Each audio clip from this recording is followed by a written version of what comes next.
This is the Halftime Show with Omar Al-Duri on Pulse 95. Hello and welcome to the Halftime Show with Omar Al-Duri. I'm your host, covering everything sport, international and local. Who would want to be a coach these days? One day you're on top of the world and the next day everyone is pointing the finger at you. Well, Manchester United are a big club. With a big club comes astronomical expectations. So here's my question for you. Who would be Manchester United's next manager? United fans, I know you tune into the show, so I'd love to hear your feedback on that. Or even if you're not a United fan, who would be Ole Gunnar Solskjaer's successor? So that's regarding that debate in the coaching department. Boxing can be ruthless, but it's also a sports science. So we take a look at the Eubanks as Chris Eubank Jr. stepped into the ring with his brother Spirit with him. And we also take a look at all the action around the world from the UAE, which is the game I visited the other day, to Manchester City versus Liverpool in a game at Anfield that did not disappoint and probably was one of the halves of the season. All this and more on the only place to be at 3, the Halftime Show on Pulse 95. This is the Halftime Show with Omar Al-Duri on Pulse 95. Salam and welcome to the Halftime Show with Omar Al-Duri. I'm your host, covering everything sport, international and local.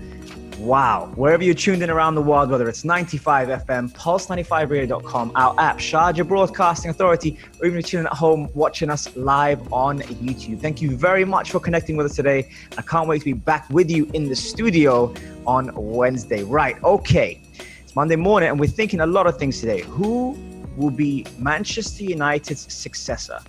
Now, a lot of people have been complaining about Ole Gunnar Solskjaer and whether he is worthy of the title as Man United manager, but he is there now. So the reality is that he is doing what he can with who he has. The question that a lot of people are asking is he an elite manager for the elite players he has to be able to challenge for the title? Now, he's always going to have his critics, but my question to you is, and I'd never ever promote someone losing their job or being able to replace them quickly. But my question to you is, who will be United's next manager and who will be Ole Gunnar Solskjaer's successor? Now, as we look at all these different factors, a lot of people are normally talking about big names. And that's kind of the attractive thing because Manchester United is a big brand. And that's what football has turned into. It's turned into a business. And if it's a business, then therefore normally you're looking at having everything polished up nicely for the world to be taken over. However, we have tried different types of coaches in the modern game, and we have tried them with different clubs, and Manchester United is one of those people. So with that, and the way that the owners have invested, one can't deny that they've actually invested in their players. They've brought back the coaching staff who have represented the club to get that home feel of it. But regarding the manager, they have tried the international managers, the superstars. And some may argue it has and some may argue it hasn't worked. Now, with people like Jose Mourinho, even though he was criticized, he was very, very good at what he did. Now, they complained about the style of play. But looking forward, would you opt for a homegrown manager or someone, for example, from the United Kingdom, looking at people like Brendan Rodgers, who's done a fantastic job wherever he's kind of gone. He's won things with Celtic, he's won things with Leicester, and he currently gets the best out of what he has. So would Brendan Rodgers be an obvious choice for that? And if not, why not? Why wouldn't he be someone who can come in and actually add structure to your United team and look at a long-term vision? If you're looking at international coaches, the name on everyone's lips at the moment is Antonio Conte. Conte's drive, his determination, his bite, his steel is something that a lot of clubs have been linked with. And at the same time, people are saying that he would get a much better output coming from the players that he has. But will the players that he has want to be coached by Conte, considering the age, considering the stakes, and considering what they've won already with their international teams? So that would be one thing to consider. Then you look at, along the lines of international coaches, you look at someone like Diego Simeone, who has worked on a long-term project at Atletico, winning the leagues, and also at the same time, been very, very tough to beat, very stubborn to beat, but stylistically may not please the fans as much as the type of manager that would come in and go gung-ho. Zinedine Zidane is another one. Now with Zinedine Zidane having won Champions Leagues and having been at Real Madrid, his connection with Varane and Cristiano would be automatically there. However, would he be able to do the same thing he did in La Liga and in Europe with Manchester United against Pep Guardiola, Jurgen Klopp, and Tuchel? So we're looking at all these type of factors and thinking who would be a fantastic manager for that. It's also who he can bring in with Zidane. It's another thing you got to consider. Conte's signings may not be household names, but he normally does the job with the players that he picks for his puzzle. With Zidane, players like Mbappe have always wanted to play for Zinedine Zidane. Pogba's always wanted to play for Zinedine Zidane. Probably Erling Haaland will also remember Zinedine Zidane. So there's so many players that could be attracted to Manchester United, which again, focusing on the brand, would be very stylistic. So that's regarding the international players. But who would you bring? And why would you bring them? Text us on 4215 at the Salat or slide up into our DMs at Omar Al-Duri or Pulse 95 Radio and let me know who would you have as United's successor to Ole Gunnar Solskjaer. A lot of people have not been happy with what he's been doing despite the players that he has. And at the same time, I feel like it's something that divides opinion across all fans around the world, whether you're in the UAE, whether you're in the UK, whether you're in South America. A lot of people have their own opinions on who should be in and who should be out. You let us know and we'll be right back after the break on Pulse 95. This is the Halftime Show with Omar Al-Duri on Pulse 95. Salam and welcome to the Halftime Show with Omar Al-Duri. I'm your host, covering everything sport, international, local. If you do miss the show, don't worry, you can catch all of our episodes on Apple, Spotify, SoundCloud if you like a podcast, or head over to the YouTube channel Pulse 95 Radio and check out all of our episodes on YouTube. We've got some fantastic guests covering some really wicked topics: mental health, gut health, and how important the brain is on performance and recovery. And also we've got a few superstars on there as well, so make sure you keep an eye out for that. Okay, right, so everyone knows that the boxing world is ruthless. It's something that we love to watch. People put their lives, their families at risk in terms of stepping into the ring. It takes a lot of preparation mentally and physically. And one of the careers we've been kind of looking at is a household name, which is the Eubanks. Now with the Eubanks, and especially in boxing, it's been very entertaining because Chris Eubank himself was so extravagant, so stylish, and the legacy continued with his sons. Now, unfortunately, the tragic passing of Seb Eubank earlier this year, put a lot of things in perspective in terms of, how we should be grateful for what we have and how life is short and how someone that could look after their body and be healthy, it could be their time. And that's what was quite sad about that situation.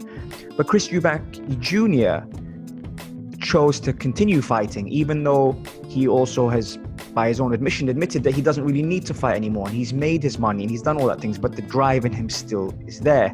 Now, some critics have said that, he's always fallen at the last hurdle, but he chose to step in for a fight. And looking at this here, it was really unlucky that his opponent, who was already a replacement, pulled out because he failed a medical.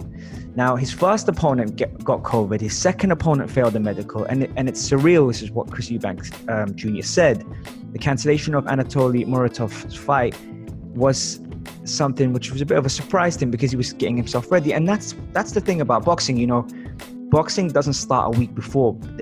Months and months of preparation normally is when you're going to fight, when that's secured in, where you're going to fight, if you're going to go out and travel and be with your coaches, if you're going to be in a different environment. There are all these factors. So he was stepping in to the ring, and we were looking at that and really, being excited because he even showed that his shorts and his attire would have his brother's name on it. He said, "I can't tell you how emotionally I'm going to be, but I'm doing this for my brother and for what we stand for." And I think for a boxing fan like myself and a student of the game, I really have a lot of admiration for people who step in the ring despite their trials and tribulations, despite their challenges mentally. I think internally we all have our demons, and the fact that Chris Eubank has been criticized for just falling short with some of the big stars he's faced, he doesn't really have to fight. So seeing that he got himself mentally prepared, I think there was just something on the cards that probably wasn't meant to be for Chris Eubank Jr. And what's next for him? I kind of wonder, whether he will pick a almost certain fight, someone that he has to go. There's been names branded around everywhere, who he's going to fight, which big name he's going to go for. It's tough. It's tough in the boxing world. It's very different to the UFC. As we said before on the show, politics-wise, there's a lot of sports politics when it comes down to which promoter you're with, who's televising it, which management you're there, who do you spar with, who gives away the information that probably the gym should keep internally. There's all these small little factors that probably set a lot of people back. Chris Eubank Jr. was targeting Golovkin and was expected to receive a mandatory WBA title shot, according to reports. And the plan, and still, is to fight in December. As he says, we need to fight this month so that I can have enough time to rest and then have a new training camp for the fight in December. It's vital that I get out this month and fight, because a big name or a world title is waiting for me in December. So you can see he's kind of visioned what he wants to do and how he wants to do it and where he wants to do it. But he has to get that fight now, because obviously he's spent the time in the gym, he's covered ground, and he's got the mileage under his belt, but now he needs to perform. And as we know, especially with last minute replacements, we've seen Pacquiao fall at that. We've seen, Ruiz step in and do a job on AJ in the first time. There's always been these fights that perhaps people think, I need to get it done to focus on the next one. And that's where it's kind of tricky, because by doing so, you're kind of maybe your vision's distorted on where you should be. So I hope he picks the right fight. I hope it's a good fight for him. I hope he gets challenged as well, so then he can kind of learn from that and kind of add that to his arsenal for December. But as the months tick down, we're only a couple of ways to the end of the year, and so much has happened already. Fans have been allowed back in the stadiums. That kind of reception, that kind of encouragement, that support has almost changed the scope of sports nowadays. Now we look at, the 12th man, so to speak, and when it comes to the famous stadiums and how much that has an impact. Would Tyson Fury have got up the first time in the fight against Deontay Wilder if there were no fans, if he could not hear anything, if he could not feel the energy or support from the stadium? Now it's back, and now we're looking at all these different factors, and it's going to be interesting to see what the next steps for Chris Eubank Jr. is.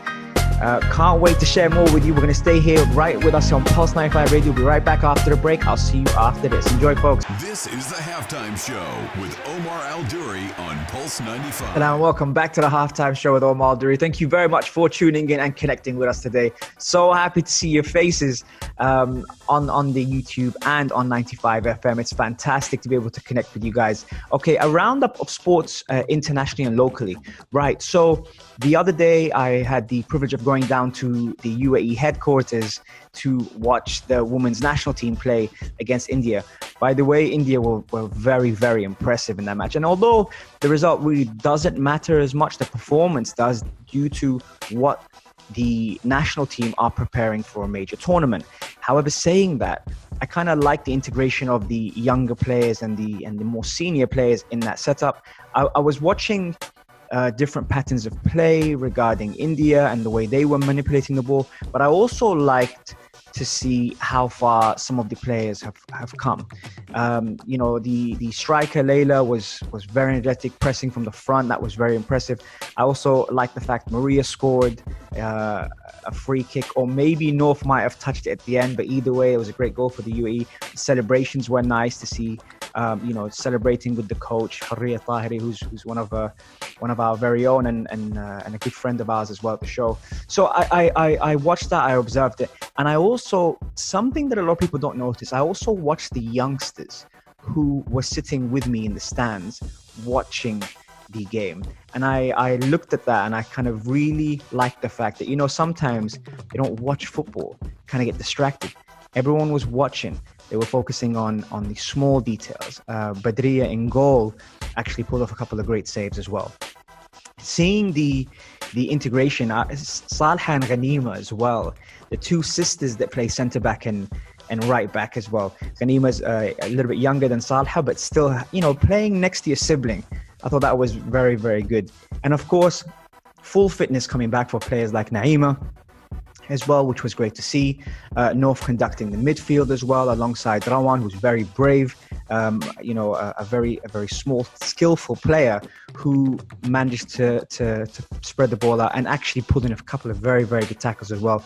Eve was there as well, playing on the left side, which was good to see. So the integration between the new generation and the old generation is kind of good, because it's at that time now where you need that right balance. So I was very impressed with that. Really happy to see women's football, being put on the map here. And I think there's good things to come from that. Across Europe, now everyone was talking about Pep Guardiola versus Jurgen Klopp. And in that basis as well, what you have to say is probably the second half. The first half was a chess game, and the second half was something that when we look at that and we manage, expectations, what would have been a good result for both coaches? There are things in these games sometimes where game management is key, and performance is something that a lot of people sometimes look over. So when to break up play, and what I found really funny and kind of ironic is one of the masters of doing that is Pep Guardiola. When to commit a foul without getting a booking is always something very, very key. He was outraged that Milner, who was already on a yellow card, did not get a second yellow card at that point in the game. I think around 72 minutes, where the game was still even. But saying that as well, for someone that's done that with Fernandinho and Rodri and all these people, it's a little bit he went crazy, because he probably recognized what they were doing, because he's been doing that for so many years. So the moment of brilliance, and probably why the difference between a world-class player and a good player is Mohamed Salah. And in doing so, setting up the first goal for Mane, and the weight of the pass was phenomenal, to the moment of brilliance where even when you coach against that, you normally tell the players to keep the spaces quite tight between the positions. So rather the left back and the centre back will be closer together. The left midfielder and the left back, or the left midfielder and the centre back, will be closer together to stop the spaces from people manipulating the ball around them, even if they try to play a 1-2, even if they dribble. That's why the second goal was so special for Salah, is because even when coaching against that, you just have to take your hat off and say, what a moment of brilliance. There was an element of unselfishness from Mohamed Salah during this game, which is probably why he stood out even more, assisting the first goal for Mane, and also the aura of Messi versus Bayern Munich, Boateng being twisted in and out and falling back, was very similar to what Salah did to Laporte, because normally facing a left-footed player on the right side as an inverted winger, you try and show them towards the touchline. You know they want to come inside, and you know they want to curl the ball around and use the decoy, whether it's another second centre-back or the goalkeeper, to curl it around the post. So doing so, the defenders actually did what they were supposed to do, until showing him onto his right foot. And then the task after that was to beat Edison. Now, in beating Edison, who's another world-class goalkeeper, that was something that made the goal complete. Overall, I think based on the performance, it's almost very strange to have two man of the matches. And I heard a lot of people, I listened to different shows and podcasts and analysis, a lot of people gave it to Foden and Salah. If Liverpool had won the game, it probably would have gone to Salah. If City had won the game, it probably would have gone to Foden. So overall, I think the way that both managers had conducted themselves, and a good advert for football. Some people might have called the first half boring. I had to actually rewatch it because my cousin said to me yesterday, he said, the first half was just boring, just focus on the second half. But when I went back to watch it again, I think the distance between the players, the amount of coverage that the players ran, and also Milner filling in at right back, which is full experience. A lot of the times people target Liverpool, especially Trent Alexander-Arnold, on the right side, and in doing so they try to expose him defensively because they know offensively he is a threat. But pinning him back would be something that perhaps would eliminate that threat moving forward, because he would be more concerned defensively. But Milner did a great job and full of experience, probably the ideal professional to have in any club. That was something that I thought was very good. And overall, I mean, we've had some good results. I also have to say, in the local leagues, a certain Condado FC came out with a victory, which is fantastic. Still very, very early on. Great to see the whole team unite, Great to see the whole team perform. 7-2 win, which is a start of hopefully many to come.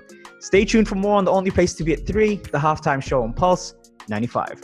This is the Halftime Show with Omar Al-Duri on Pulse 95. Salam, welcome back to the halftime show with Omar Al-Duri. Thank you very much for connecting with us today, and thank you for your messages as well as you're sliding into the DMs talking about the halftime show. It has been phenomenal. One thing I would want to ask you guys, what would you like to see more of in terms of content, in terms of guests?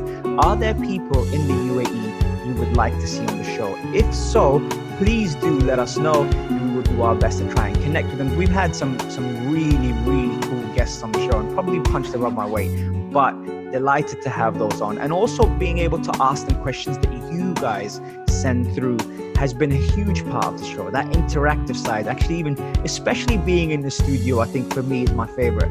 And being able to interact with you on the Instagram live, which you guys, by the way, have been phenomenal. Let us know, let me know, send it through and we will have a look at that. There's also a couple of things coming up we want to run you by. We've got a lot of sports happening in the UAE. We've got the UFC coming through. We've got boxing. We've got cricket. We've got rugby. We've got football. We've got basketball. We have some fantastic things coming up. So do share it with us. Let us know what you want to hear more of, and we will do our best to connect the dots. Okay, right. One message that came through the other day was regarding sleep. And someone had sent me saying, Omar, I think more than ever, the game changer has been perfecting my sleep. What have you done? Well, when I mentioned it on the show the other day, I went through a couple of experiments to try and see from, fantastic doctor called Dr. Sean Penny, unbelievable homeopathic doctor.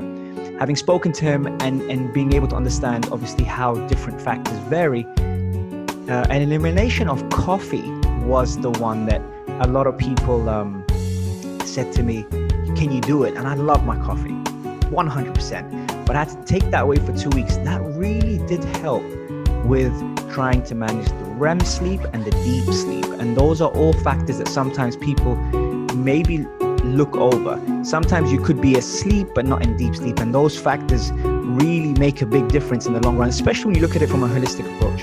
A lot of people work long hours, stare at screens a lot on their computers, are on their desk all the time. Those factors probably, in terms of how you live day by day and how you move biomechanically, have had a huge influence on the way we are.